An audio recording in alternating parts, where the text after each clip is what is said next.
And Jack, no, let me try and get this out. I'm not an idiot. I know how the world works. I've got $10 in my pocket. I have nothing to offer you, and I know that. But I'm too involved now. You jump, I jump, remember?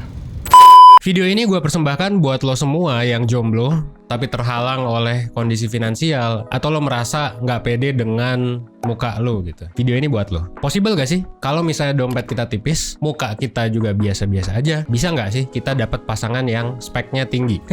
Well, jawabannya pasti bisa. Tapi pertanyaannya adalah, emang apa yang bisa dilakuin? Nah, selamat datang di segmen Dating Series. Segmen ini akan membantu lo untuk menciptakan kehidupan asmara yang lebih baik. Well, tonton video ini sampai habis biar lo bisa dapat keseluruhan insight-nya.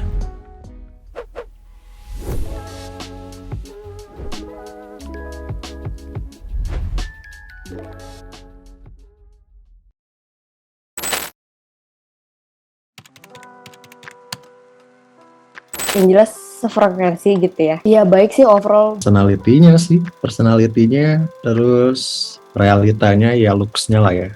Yang cocok aja diajak ngobrol, cocok aja, nyambung aja gitu ya. Segi finansial sebenarnya nggak ada kayak kriteria ataupun batasan spesifik sih, cuma kayak mungkin setidaknya selevel kali ya maksudnya. Jadi mungkin ekspektasinya biar jangan sampai nih masalah keuangan jadi kayak merembet ke hubungannya gitu loh. Jadi harus kelar dulu kali ya di finansialnya.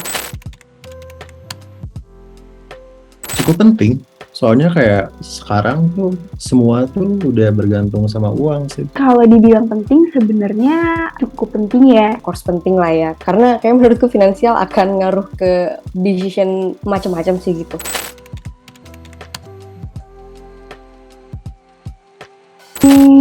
Kalau gue kayaknya tergantung padanya dia gitu. Kalau untuk misal dihadapkan gitu ya, udah pacaran gitu, terus kayak mungkin awalnya kan ya udahlah nggak apa-apa untuk finansial nggak terlalu diperhatikan gitu, yang penting orangnya kayak gimana gitu kan. Cuma kalau untuk masuk ke jenjang yang lebih serius sih kayak prefer yang udah stabil sih. Ya yang mau menerima kalau misalkan finansial kita itu masih belum stabil tuh sebenarnya ada aja, cuman kayak chance-nya tuh kayak kecil gitu loh.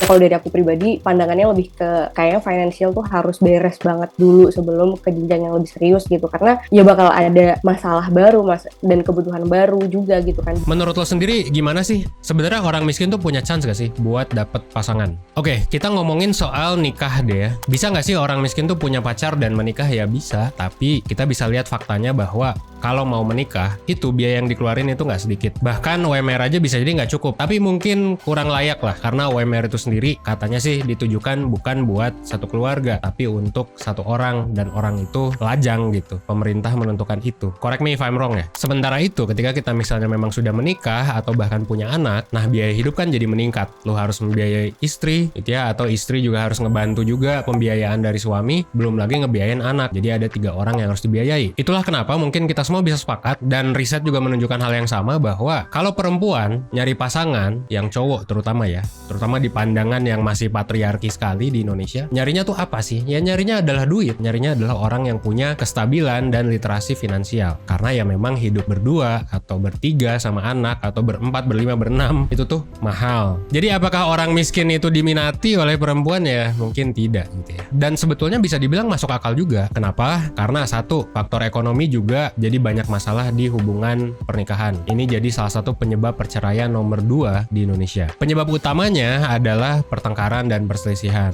berantem gitu ya, sama seperti kasus-kasus yang kita lihat viral di media akhir-akhir ini. Dan berantemnya pun bisa juga kan sebetulnya karena masalah ekonomi ya, salah satunya. Jadi mau nggak mau ya uang memang bakal jadi isu di kehidupan rumah tangga. Bahkan ada profesor yang bilang bahwa pernikahan tuh sebenarnya adalah bisnis, bukan romantic relationship doang, tapi bisnis. Nah inilah alasan yang bikin memang ya orang miskin susah gitu buat dapat pasangan yang ideal. Kenapa? Karena pasangan yang ideal buat kita semua ya pasti sama. Ya kan, mungkin yang ganteng, yang cantik, terus yang kaya. Dan orang miskin itu tidak punya itu. Ya realitanya seperti itu. Pertama, orang miskin tuh tidak punya status sosial yang tinggi, dan ini bikin cenderung diinjak-injak juga sama society, apalagi di zaman kapitalisme sekarang. Yang kedua, orang miskin itu tidak punya sumber daya yang cukup. Pekerjaan mungkin juga nggak jelas gitu ya, skill juga bisa jadi nggak punya, dan kalaupun mau nyari juga ikut bootcamp harus bayar mahal gitu. Jadi ya orang miskin ini tidak punya gitu ya sumber daya yang memadai untuk mengembangkan diri atau bahkan untuk melanjutkan hidup sekalipun. Untuk makan aja mungkin harus mikir. Tapi gue kan bilang dari tadi orang miskin tuh susah dapat pasangan yang ideal. Nah, ya betul, pasangan yang ideal itu adalah kata kuncinya. Kenapa? Karena banyak kok orang miskin yang menikah juga dan punya anak juga, bahkan punya anaknya lebih banyak daripada orang-orang yang middle class atau yang high class. Nah, kira-kira menurut lo kenapa sih bisa kayak gini? Nah, ini nanti kita jawab juga di section selanjutnya.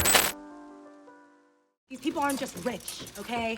They're crazy rich. Look, there's new money all over Asia. We got the Beijing billionaires, the Taiwan tycoons, but the young family, they're old money rich. Oke, gue yakin di sini banyak dari yang pada jomblo. Jadi di skrip itu sebenarnya ditanya gitu ya, seberapa mirip sih lo dengan pasangan lo? Tapi gue nggak akan nanya, gitu. Karena lo semua jomblo mungkinnya kebanyakan. Nah, tapi intinya gini, biasanya pasangan itu punya kemiripan. Jadi kalau ada yang bilang pasangan itu saling melengkapi, pasangan itu berbeda, itu tuh bullshit. Kalaupun ada yang seperti itu, cenderung toksik malah. Jadi pasangan itu biasanya punya satu atau dua kemiripan yang akhirnya bikin mereka jadi cocok, bikin mereka jadi jatuh cinta ya, dan lain sebagainya. Akhirnya jadian tuh, akhirnya nikah. Nah, memang kalau berdasarkan penelitian, kita cenderung akan nikahin orang yang mirip dengan kita. Dan ini bukanlah sebuah kebetulan yang tidak bisa dijelaskan secara saintifik atau secara psikologis. Ya contohnya aja deh, misal yang kemarin baru nikah, sebenarnya udah lama sih, tapi mau di Ayunda gitu ya, yang kalau nggak salah tahun ini tuh baru nikah. Dia kan nikah sama orang Korea gitu, namanya adalah Jessie Choi. Semoga pronunciasinya nggak salah.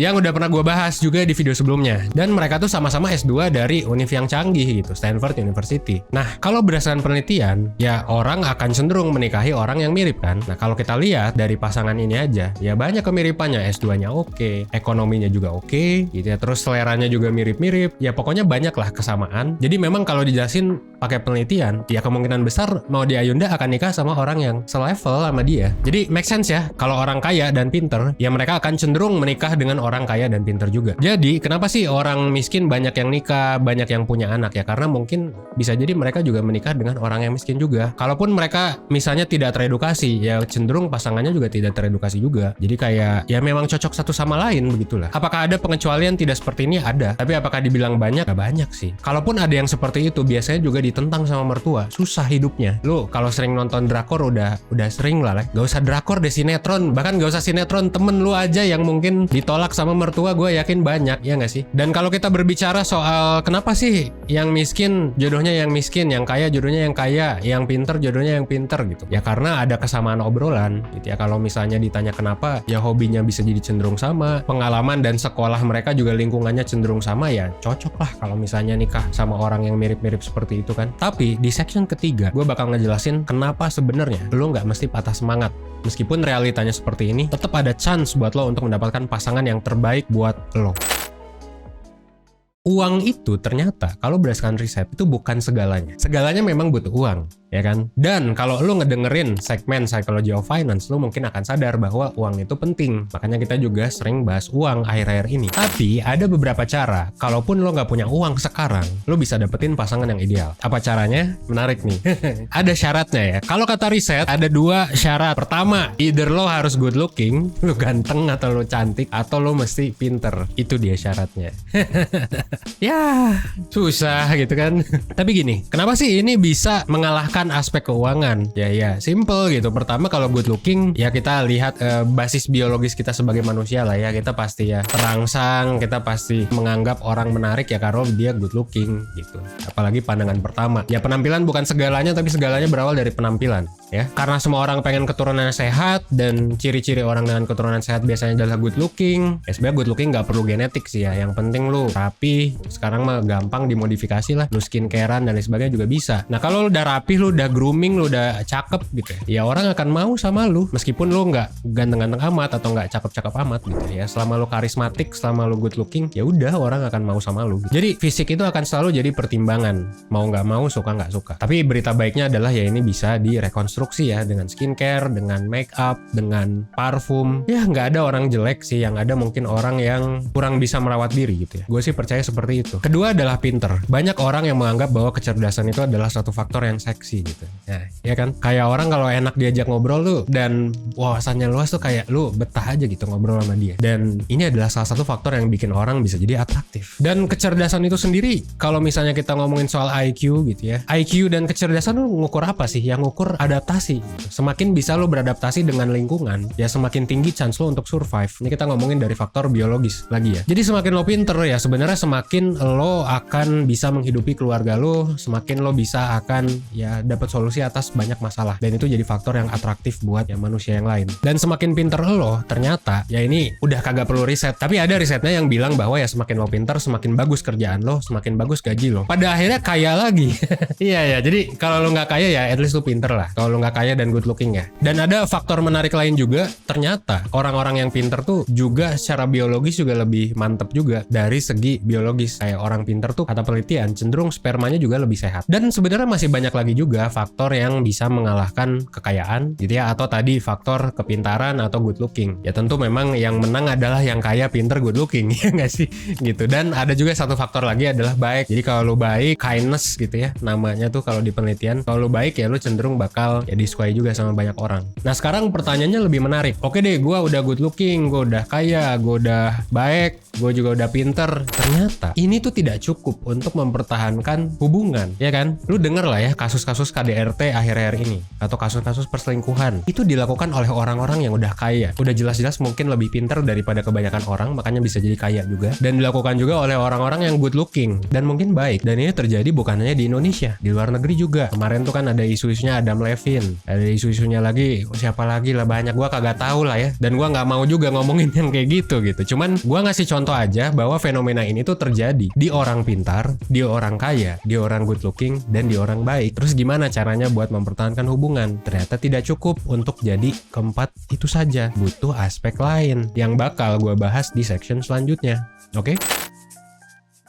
Oke, di 3 section sebelumnya gue udah ngebahas tentang faktor yang bikin orang itu memilih pasangan. Dan ini berarti kan memilih, berarti lu belum jadian. Lu kalau mau jadian, lu harus punya itu. Lu kalau sudah jadian, punya itu, belum tentu lu langgeng. Belum tentu lu tahan berpuluh-puluh tahun bareng orang yang sama. Makanya ada selingkuh, makanya ada KDRT, makanya ada, wah banyak lah. Faktor itu intinya tidak bisa bikin lo bahagia dan punya hubungan yang langgeng. Tidak hanya faktor itu saja, tidak cukup. Nah, ada penelitian yang akhirnya meneliti tentang ini, yang meneliti 11.000 pasangan di berbagai negara. Penelitian ini ngelihat apa sih yang bikin orang itu bisa jadi langgeng. Coba tebak apa? Hasilnya ternyata bukan uang, bukan fisik, bukan kecerdasan, tapi adalah kesehatan mental dan kepuasan hubungan.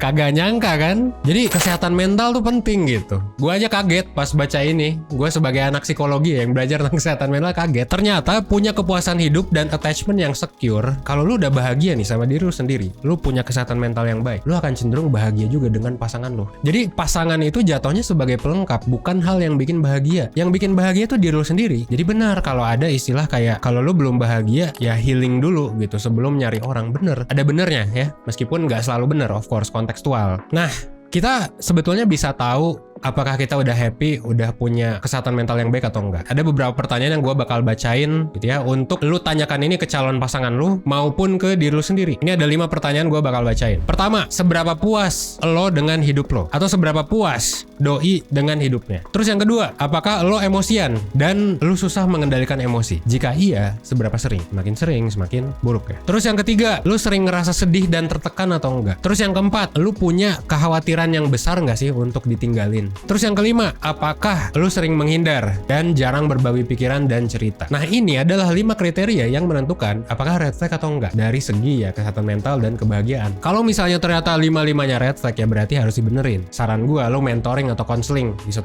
langsung saat ini juga. Atau lu ajak pasangan lu ya untuk mentoring atau konseling. Kita juga punya gift card by the way. Sekalian promosi. Tapi intinya ini harus diupayakan bareng-bareng. Lu juga masih suportif. Kalau misalnya memang pasangan lu seperti itu ya coba usahakan dulu. Meskipun mungkin kadang-kadang nyebelin ya kan, gue juga ngerti gitu. Gue juga pernah putus nyambung di beberapa hubungan sebelumnya dan ya beberapa hal karena ini sampai akhirnya sekarang nikah sama orang yang gue pikir tepat sih ya. Nah, tadi ngomongin soal kesehatan mental dan kebahagiaan, kan ada satu faktor lagi, puas atau enggak sama hubungannya. Nah, ini ada juga 5 kriteria yang bisa lo tanyain ke pasangan lo dan juga ke diri lo sendiri apakah lo puas dengan hubungannya. Ada 5 pertanyaan lagi. Pertama, apakah pasangan lo peduli kalau misalnya hubungan ini segera berakhir? Kalau misalnya pasangan lo gak peduli atau malah sebetulnya deep down dalam hati tuh pengen putus putus, ya bisa jadi nggak puas dong sama hubungan. Yang kedua, apakah lo merasa beruntung menemukan pasangan lo? Yang ketiga, apakah kebutuhan seksual lo terpenuhi atau enggak? Yang keempat, menurut lo seberapa bahagia pasangan lo dalam hubungan ini? Nah, ini menarik nih. Jadi lo mempersepsikan kebahagiaan pasangan lo juga. Kira-kira menurut lo seberapa bahagia pasangan lo dalam hubungan ini? Terus yang kelima, kalau ada konflik, lo percaya nggak sih kalau konflik ini bisa ditangani dengan baik oleh lo dan pasangan lo? Jadi masalah good looking, masalah kaya, masalah pinter, baik, itu cuma di awal cuy. Ternyata ada yang lebih penting, yaitu kesehatan mental lo sendiri, kebahagiaan lo sendiri, dan kebahagiaan lo bersama pasangan, kepuasan lo terhadap hubungan. Ya, so, ini buat lo yang mungkin ngejar duit, karir gitu ya. Mungkin lo harus evaluasi gitu ke diri lo sendiri. Gue jadi ngejudge gitu ya. Tapi mungkin betul gitu ya, kalau lo ngerasa capek ngejar duit, terus duit lo banyak, tapi lo merasa nggak bahagia, lo harus evaluasi gitu ya. Jangan-jangan ini yang bikin lo nggak bahagia tuh adalah fokus lo ke karir, duit, gimana biar good looking, jadinya stres dan lain sebagainya. Akhirnya susah bahagia juga meskipun nanti udah dapat pasangan atau meskipun banyak yang ngejar. Lu pernah lihat nggak sih banyak cowok ganteng, cewek cantik yang jomblo gitu kan? Dan kalaupun punya pacar gak bahagia, ya itulah mungkin kesehatan mental masalahnya. Nah sekarang pertanyaannya adalah, terus solusinya gimana, Van? Karena tadi gue udah ngejelasin kan gimana caranya dapat dan gimana caranya mempertahankan. Tapi langkah praktisnya gimana? Apa yang bisa kita lakuin? Nah, gue bakal bahas di section selanjutnya. Kalau berdasarkan riset, berdasarkan kurikulum 1% juga, berdasarkan gua pribadi juga, tapi intinya dari ketiga ini yang gua temukan sebetulnya ada 2 yang mesti lu lakuin. Pertama, lu list masalah lu, tulis ya masalah-masalah lu kelarin semua. Masalah pribadi lu ya. Kenapa lu kelarin masalah pribadi lu? Karena ini adalah cara biar lu naik level di kurikulum 1%. At least level 2 lah lu di kurikulum 1%. Lu punya duit, lu punya kerjaan, lu punya dana darurat, terus lu punya infrastruktur yang oke, terus lu juga bisa ngambil keputusan yang penting dan efektif juga. Nah, ini yang paling penting, kelarin semua masalah lu, terutama di kurikulum 1% yang level 1 dan 2. Ini bisa lu lihat ya, level 1 dan 2, survive dan juga risk management. Artinya adalah lu harus bisa survive dengan diri lu sendiri, dan yang kedua lu harus punya proteksi gitu ya. Ini kalau misalnya lu pengen tahu lebih lanjut, lu bisa ke webinar life skills by the way. Jadi itu yang pertama ya. Yang kedua adalah apa yang harus lu lakuin. Kalau lu udah level 2 di kurikulum 1%, lu udah settle dengan diri lu sendiri. Lu belajar. Kuncinya adalah self improvement. Lu belajar buat mengembangkan diri lu sendiri. Kalau bingung belajarnya dari mana, Van? Udah ada kurikulumnya nih yang bentuk segitiga ini. Makanya kelarin dulu masalah lu naik level 1, lu naik level 2. Kalau lu udah punya dana darurat, terus kalau lu juga udah cash flow-nya udah bagus, karir lu, ya meskipun karir lu biasa-biasa aja, habis itu kan lu bisa self improvement ke level 3, bahkan ke level 4, lu punya bisnis, lu punya aset yang besar, iya kan? Nah ini yang mesti kita lakuin, karena ironisnya di Indonesia tuh masih banyak banget orang yang level 1 aja nggak lulus. Cuman intinya itu self improvement. Jodoh tuh memang di tangan Tuhan ya, ada beberapa orang yang percaya seperti itu. Tapi kalau kita nggak usaha, kalau kualitas kita gitu-gitu aja ya kita dapat orang yang kualitasnya juga gitu-gitu aja. Jadi tingkatin kualitas diri lo, bikin bisnis kayak berkarya di bidang yang lu pengen, lu fokus ke karir, lu juga coba nongkrong sama banyak orang, lu coba belajar public speaking dan lain sebagainya. Itu banyak banget di ekosistem 1% tuh banyak gitu ya. Tapi inget, lu belajar ini semua bukan untuk mendapatkan pasangan. Mendapatkan pasangan tuh bonus. Kenapa? Karena yang utama adalah nilai diri lu. Kalau lu udah bahagia, percayalah nanti orang yang tepat akan datang. Orang yang baik juga, yang kaya juga, yang pinter juga, nanti akan kepincut juga sama lu. Dan orang-orang yang levelnya di bawah lu juga akan ngejar-ngejar lu, trust me. Gue juga pernah ada di fase dimana kayak, nih hidup ngapain sih? Dan akhirnya gue coba grinding gitu ya dalam kehidupan, gue farming dalam kehidupan gitu ya. Coba mengumpulkan berbagai macam hal untuk improve diri gue sendiri. Ya akhirnya dapet juga pasangan yang sesuai gitu. Jadi santai ya, kalau nilai lo udah tinggi, lo bakal disukai juga sama orang-orang yang nilainya tinggi. So, gue ulangi lagi, yang harus lo lakukan adalah menjadi lifelong learner untuk self improvement terus menerus. Dan untuk kalau misalnya lo nggak tahu kiblatnya kemana gitu ya, ini ada nih kurikulum yang gue bikin untuk jadi kiblat buat lu yang bingung gitu. Self improvement gue harus mulai dari mana? Ini udah ada nih, tinggal lu baca. Lu bisa cek linknya di deskripsi by the way.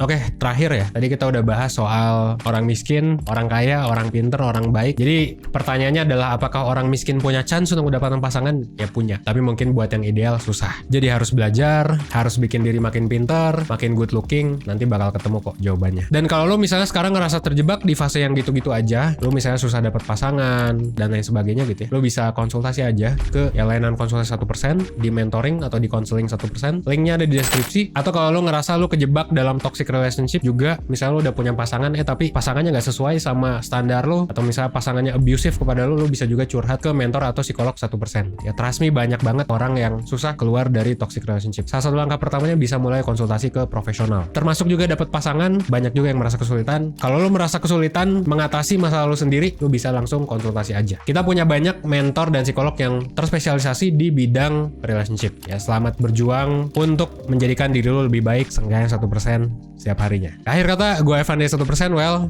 thanks.